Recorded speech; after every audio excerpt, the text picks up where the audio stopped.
Third major, I think, sign of leadership failure are bloated egos of the leaders. They're not willing to listen to people, they're not willing to listen to warning signs of some impending changes required in the organization.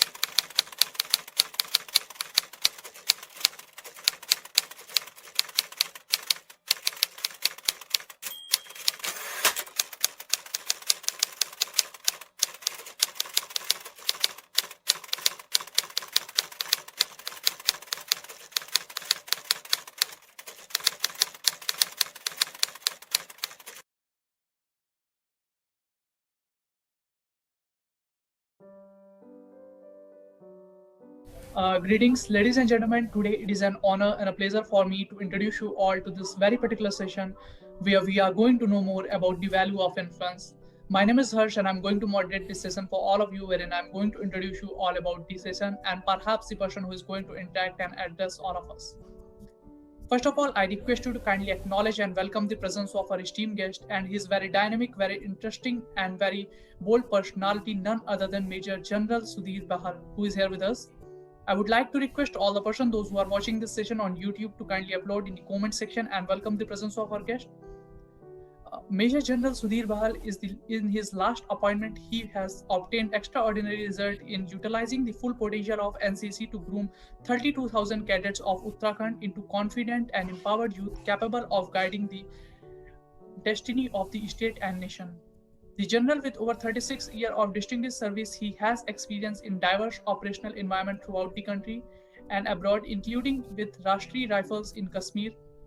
Major General Bahal has also been especially selected to serve with the United Nations peacekeeping mission in Cambodia in the year 1993 and the Iraq and Kuwait in the year 2000.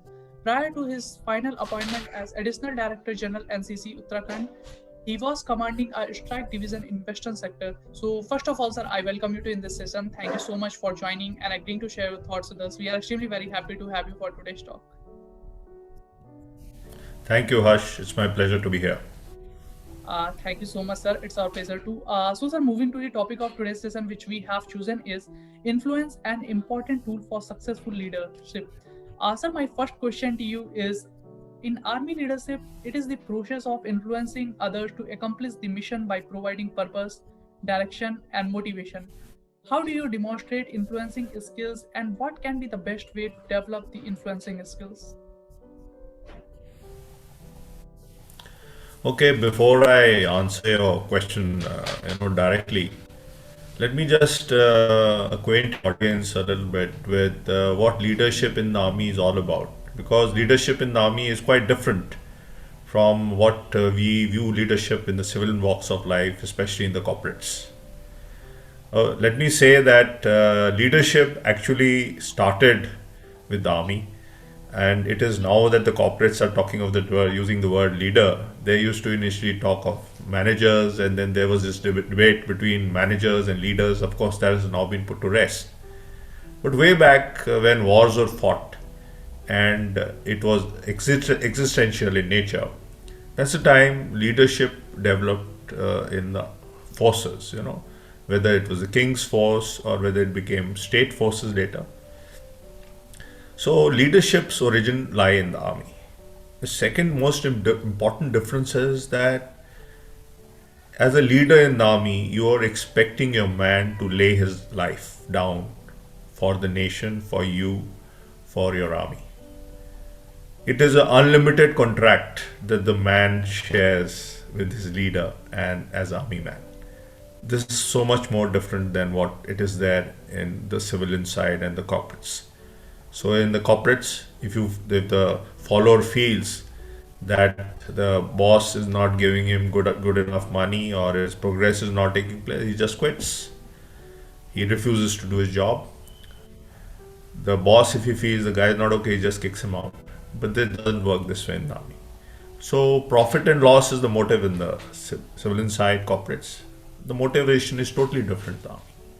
But despite this, there are a large number of things that we do in the army as leaders, which the corporates can take stock of. So coming to this, just was just a preamble. But coming to your question about influence, first let me say that influence and leadership are intricately and symbiotically connected. What is influence? Influence, if you go by the dictionary meaning, it is your capacity to have an effect on the character, development, or behavior, or even on a situation. And influence has positive and negative, or not so positive connotations.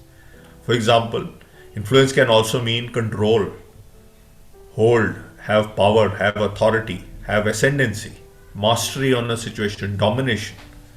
So these are words related to it, but then it can also mean leadership, guidance, direction, have an impact. So I think it is the second connotation that we should be more looking at, right? In the army, when we talk of influence, I will go by one definition of leadership, which very clearly tells you what influence is all about. And it says, leadership is the art of getting others to do by wanting them to do it. Right? So you're getting others to do by wanting them to do it what you want them to do. So it's willing in obedience, willing activity on the part of follower to achieve the leader's goals and the organization goals. So unless you are able to influence the person, you will not be able to get this willing obedience and action. So this is what leadership and influence is all about. And in this context, it is very important that leadership is an art, it is not a science. And therefore, while I may have certain views of leadership, there are 20 other ways of developing leadership skills and influence. And there's no cut and dried formula. It depends on a person, on your behavioral traits, on what suits your personality and what suits the situation. Now, how do you demonstrate influencing skills? That's what you said. So I'll start by saying that leadership is actually spontaneous. It is a natural behavioral pattern. So it does not, something that you do consciously. Okay, I will act like this. I will behave like this. It is something within you that happens.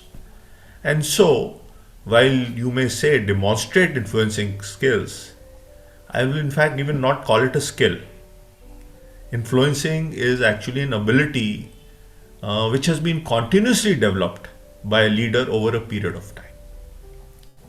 And the short answer to your question, how do you demonstrate it? It's by walking the talk.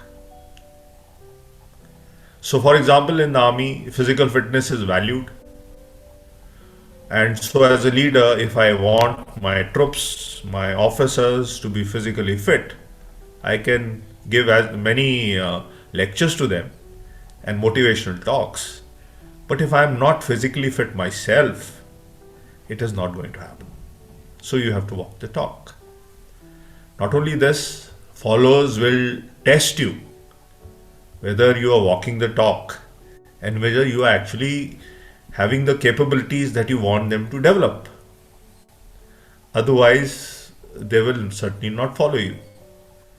And they will immediately get to know what you're talking is not what you're doing. And they have various ways of doing it. I remember incidents in the army when I had joined my unit as a young officer. This was good about 36 years plus back. So the men wanted to know, ये सुधीर बहल साहब आए हैं, ये कितने fit हैं? अभी नए unit में आए हैं, हमें बोल रहे हैं कि भाई हमारा जो स्क्वाड्रन है, दैट वाज माय सब यूनिट, हर गेम में, हर फिजिकल एक्टिविटी में सबसे आगे होना चाहिए. So how good is he himself? So morning we have a PT, physical training session, and it starts off with a 5-6 kilometer run. So the run started off, and I started running with them. Slowly found the pace of the run kept increasing slowly. And as an officer, you run on the side and in the front with your men. So I was running with them. The pace kept increasing. So there were three guys in front keeping the pace. Then these three guys, they started getting a little tired. So these three guys fell back. Three more guys came in front, and they kept increasing the pace. And then these three guys fell back. Three more guys came in front. But Sudhir Bail is the only one over here. So they're testing me. And it was, of course, after this run that I had kept pace with them. And, I had outrun these guys. That as far as physical fitness was concerned, they knew that, and I knew that if I tell them anything, it's going to be accepted and acted upon. So this is an example I can share about walking the talk with you as far as physical fitness is concerned. But remember that influence is not only in your own organization. If I'm an army man today, or you belong to, say, Infosys or some other company, you are a ambassador of your organization. So wherever you go, how you act, you are influencing other people as to what they view your organization as. Because you will not be seen as X, Y, Z. You will be seen as an army man. You will be seen as an employee of Infosys or Havells or whichever company you are working for. So you are, for them, this person.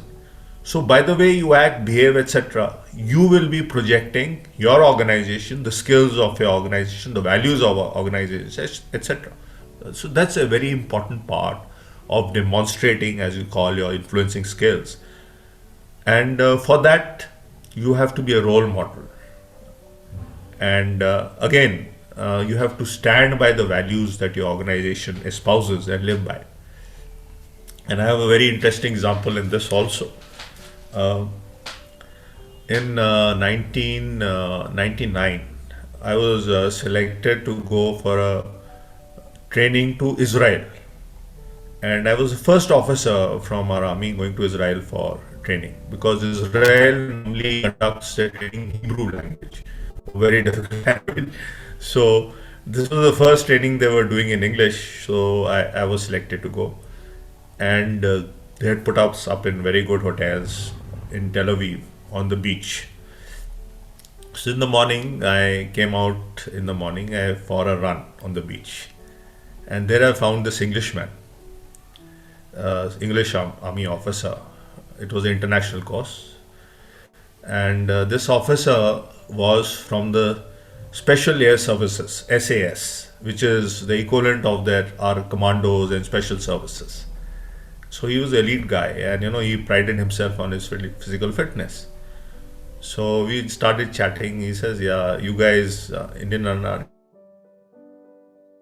Army, how fitness?" I said, "Yeah, we also pride ourselves. We are also physically fit." So he says, "Why don't we run together?" So he was trying to, test what is the mettle of this guy from the Indian Army, and we started running. And like the same thing happened when I was running as a youngster with my men. The pace kept increasing. Both of us, trying to outdo the other guy, but he was also physically fit. I'm also okay. So in the end, we finished at a sprint, almost together. I was a step ahead. But after that, as far as Indian Army was concerned, he, from the British Army, felt that Indian Army officers are physically fit, professionally competent guys. And this is the impression he would carry of not me, of my army, because I was an ambassador there. And of course, we remained lifelong friends after that. But this is how you build influence. So you say something, but you should be able to back it up by action.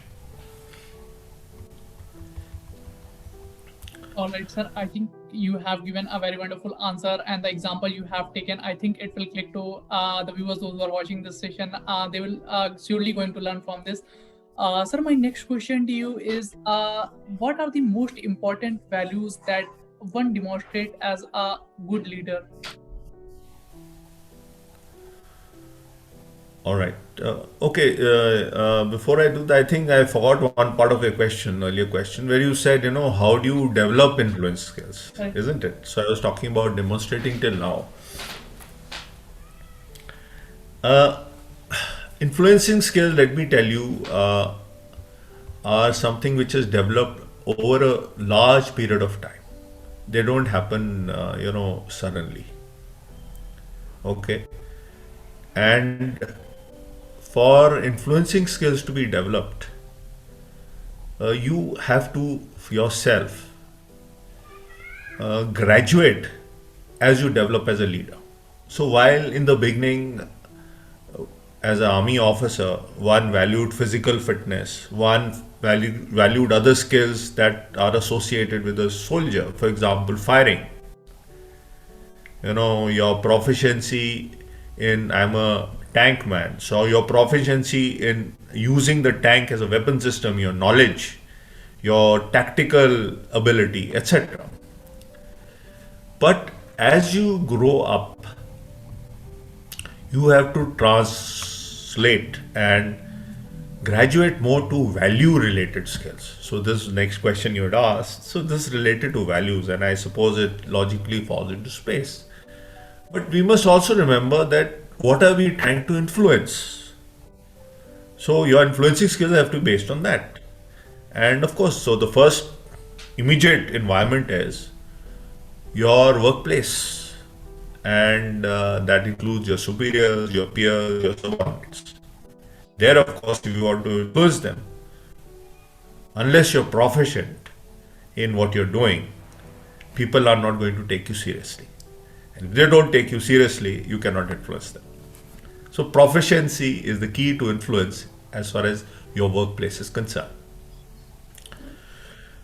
As you graduate, you have to be able to listen to what your subordinates say. As we graduate, our egos often bloat up so much that we are blind to what everyone is saying. We think we know everything, etc., etc. So that is a very important part of being a leader with influence in his workplace. Now, in the macro environment, the environment that surrounds you, we are all in whichever profession we are giving a service. As an army man, I am providing security to my nation. It's a service. So we all have customers. The nation is my customer as far as security is concerned. If you are in a company, you're selling something, you have customers. So you have to obviously be able to influence your customers positively. And for that, of course, the service that you provide has to be of the highest order. So that is how you influence, build those skills. So you focus on this, you will be able to get influence. And lastly, what you influence by your actions is the situation. So as leaders, we all encounter situations. And the situations can be created by a dearth of resources, some crises or whatever. So it's how you handle a situation is where the mettle of a leader really shines through. And then for that, of course, you have to develop certain qualities in yourself. You have to be decisive, you have to be calm, you have to be able to work with limited resources, logical plus lateral thinking capability. And of course, I think what we Indians are very good at, that is jugaad, is extremely important. I often used to tell my subordinates, and I still say, that if everything is ideal and all the resources have been provided to you to do a job, then why do I need you as a leader? I can just leave it to the clerks and the other subordinates. The thing will get done, or even machines, if everything is available. So there is a problem. There are some issues. That is why leaders are required. And the last overall aspect to this I would like to add is that to build influence, you have to build rapport. You have to be able to connect with the people who you're working, who are your customers, whoever is there to assist you in a particular job. It may be a temporary team, it may be a permanent team, but building rapport is very important. And I think this rapport is something that the corporate and civil world can learn from the army how we build it. We start building rapport by the simple act of running together in the morning. So when you physically do some activity together, sweat together, you build rapport with each other. We build rapport by feeling for our men. I know exactly to which place all my men belong to, how many children they have, what are their problems in their house, etc. Whereas I think in the civil world, we are totally detached from the personal side of individual. We are just looking at him professionally as Mr. X in this appointment. But Mr. X has a life outside the house too. So if you know about it, care about it, and empathize with him about this, it will certainly help you build rapport. And it will therefore help you influence and this individual into giving of his best. Okay, sorry, I forgot what is the next question. Values. Sir, I'm repeating my next question. So actually, the question is, what are the most important values one can demonstrate as a good leader? Yeah. So, firstly, Harsha, I must say it's a very pertinent question because in today's days of materialism, where everyone wants everything very quickly, the value-based leadership is actually going into the background. And people, just want to get rich quickly, have all the good things in life. But my experience as a leader in the army for 37 years now is that a leader with values is the only one who will enjoy enduring success.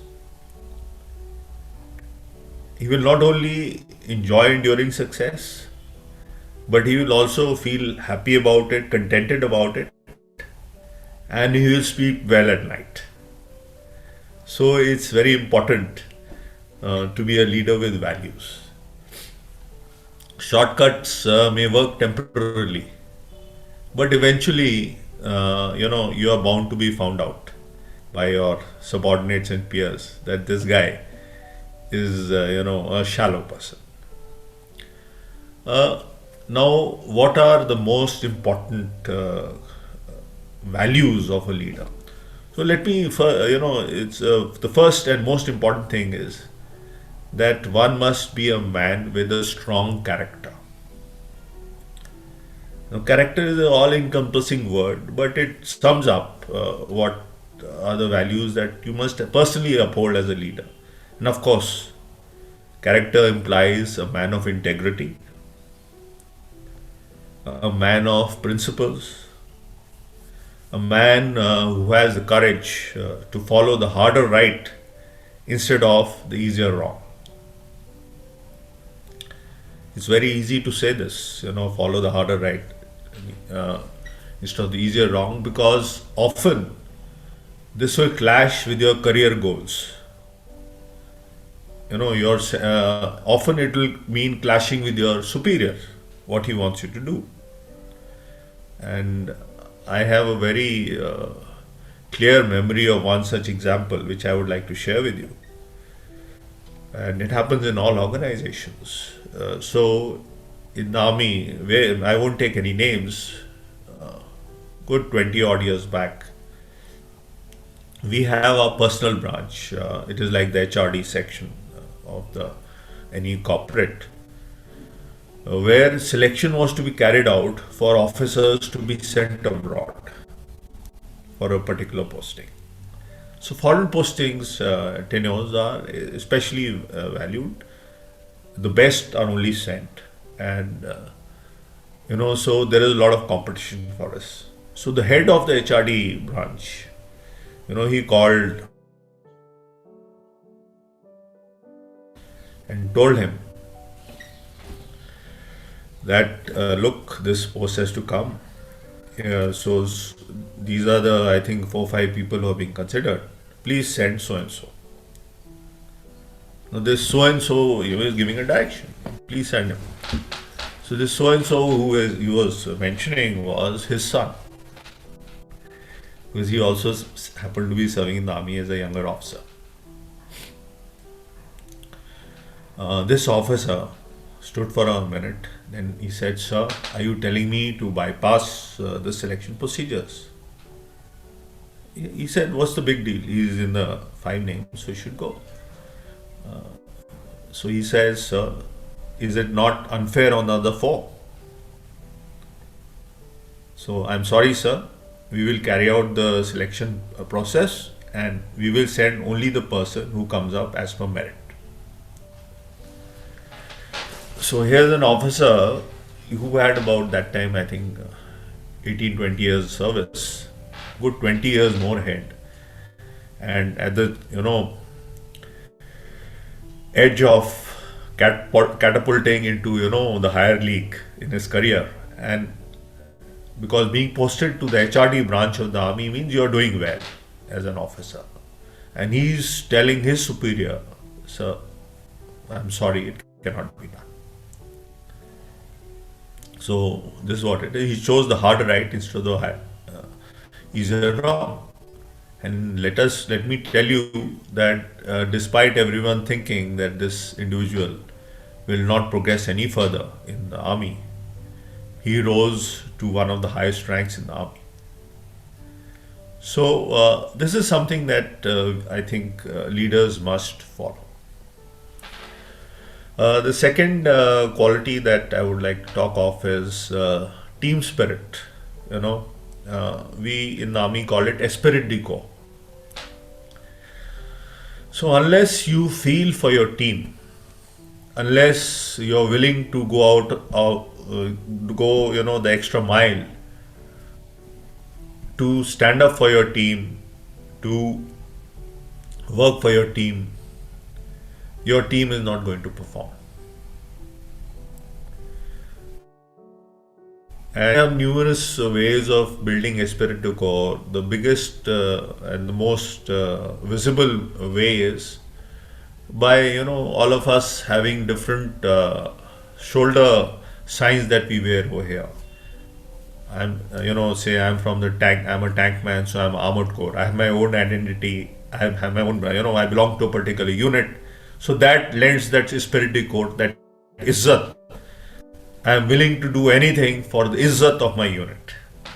So this is something I think if people can incorporate in their organization as a leader, as a value, it will add a lot to the performance of that organization and also add to the self-esteem of the employees and the people working in those teams. And there are many more qualities. The last one, very loyalty. So this is a value that one must have. You have to be loyal towards, firstly, your organization, and at the top, of course, the nation. Cannot do anything that is contrary to what your national interests. To your organizational interests, you cannot do anything that is contrary to it. But the most important aspect of loyalty is loyalty towards your subordinates. And what does that mean? Loyalty towards subordinates. It is very easy if something goes wrong for me to say, "Sir, X did not do this, Y did that, C did this badly, so that is why we failed." A true leader who is loyal will say, "Sir, sorry, we have failed collectively and it is my fault and I take the blame." How many of us can do that? But if you can do it, you have that kind of loyalty, I am telling you, your man is going to be will do anything for you. And this is epitomized by a saying I am reminded of we talk about in the army, and it's known otherwise also. It says, success has many fathers. Defeat is an orphan. So one has to be the other way around. You take the blame as far as failures are concerned. As far as success is concerned, you pass it on to your subordinates. So it was their effort. It was thanks to them it's happened. Indeed, sir, it was really a very wonderful message from your side. And I think the viewers, those who are watching this session, they will learn from this session. And I'm not only I think, but I do strongly believe this, sir. Sir, my next question to you is, how do you monitor the performance of the people you have to lead?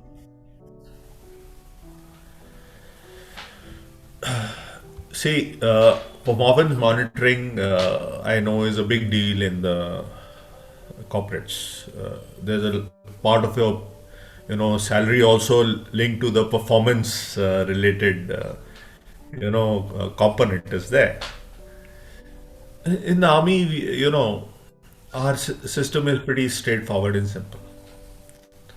The performance monitoring is not profit and loss oriented; it is task oriented. So, if a person A or B can carry out the task that is entrusted to him effectively, one, timely manner, other, and achieving all the laid down requirements, he's good as far as I'm concerned. The second thing we look at as monitoring the people that you're leading is the personal qualities that they exhibit. So, is he a man of character? When he disagrees with me, I may tell him, many times we have discussions as to what to do. So, most people are yes men in this world. And I'm sorry to say, in India, I think this culture is even more pronounced than in the developed nations. So, whatever the boss says, all of us nod our heads vigorously and say, yes, sir, absolutely right, sir, what a brilliant idea, etc., etc. But I value a person who can tell me, sir, what you're saying is fine and it has its merits, but I think like this. So, man who can express professional dissent is something that one looks at, and it must be looked at as an individual. When you're looking at individuals whom you want to promote and you want to progress in the organization, it means they're thinking people, it means they're people who have ideas of their own.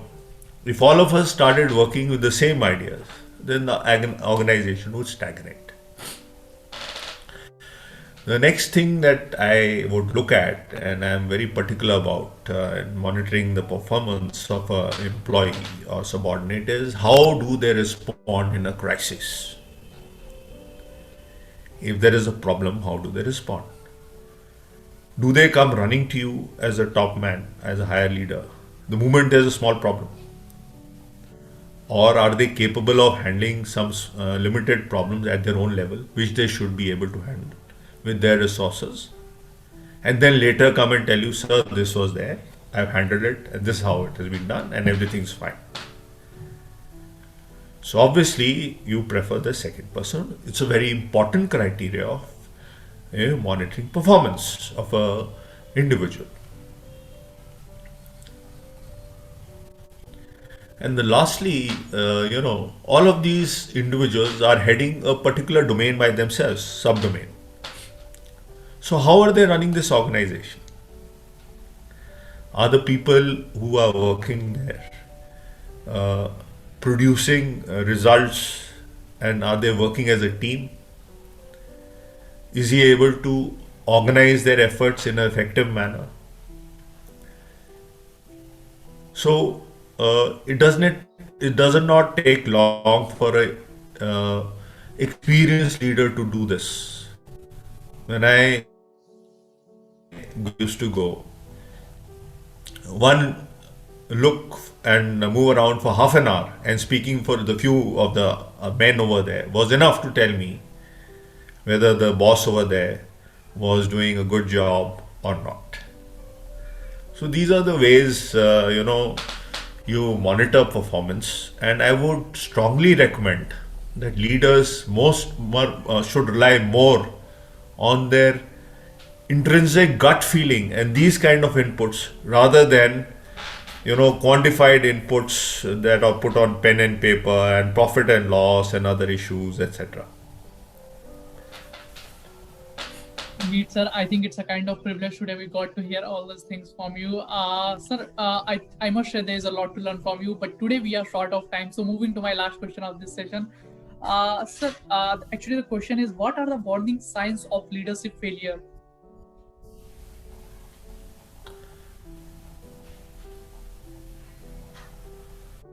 Okay. Uh, Let me say, uh, leadership failure is a very serious thing, and I'm reminded of what happened in the American Army during the Vietnam War. This is a very good book on this. I would recommend the audience reads it. It's called Crisis in Command. And what happened over there in the Vietnam War was the army went and fought in Vietnam, and there were large number of casualties taking place, etc.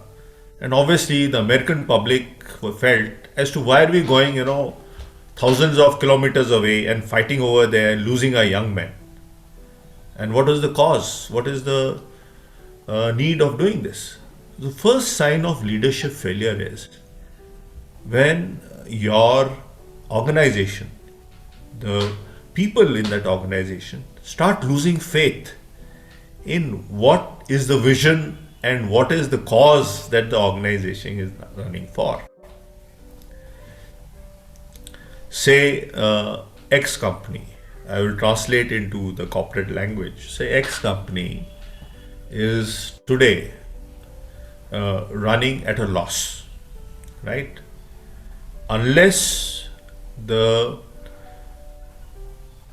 CEO and the top management can convince the employees that okay, this is a passing phase, and this has happened because we expended or we invested a large proportion of our income in capital expansion plans, etc.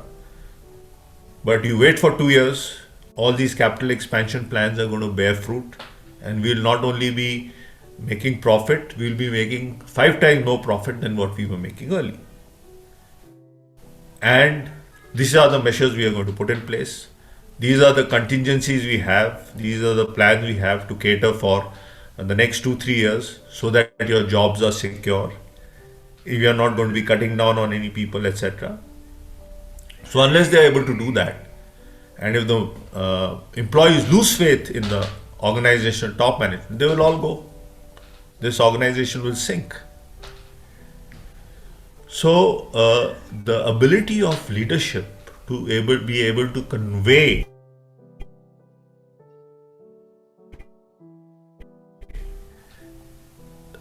to its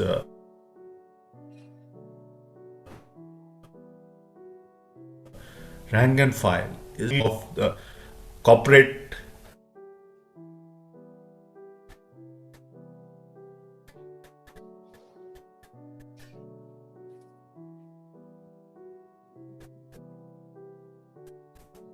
or the organization is a major sign, I would say. The second sign is that if you as a leader or the leaders have to crack the whip very often, action on whatever is instructions are given, whatever orders are passed, is not willing and immediate. People, are not acting on what you're saying. They are questioning what you're saying. Questioning in the sense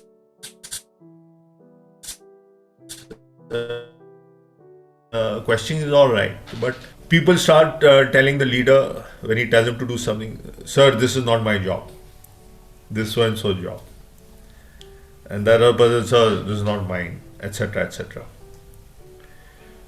You people start working in silos. This is our this is our group, HR, this is our this thing, sales, this is our this things, so they start working in silos.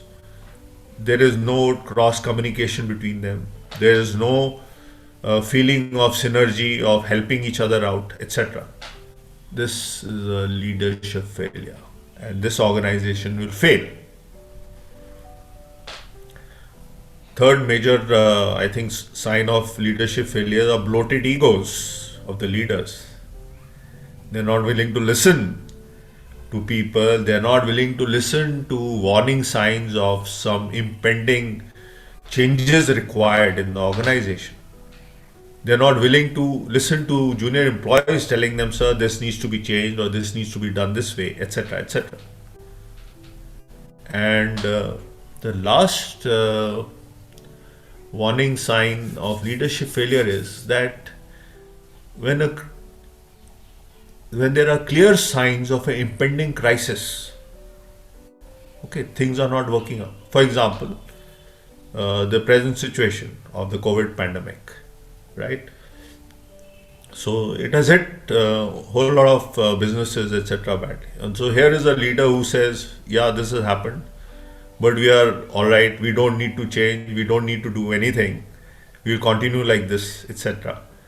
So obviously it's a leadership failure. So one has to take the bull by its horns when it comes to a crisis and make the required changes. If required, take tough measures. If required, cut the slack, etc. You may have to fire people, but you have to take tough decisions. And if a leader forgets that he is not running in a popularity contest,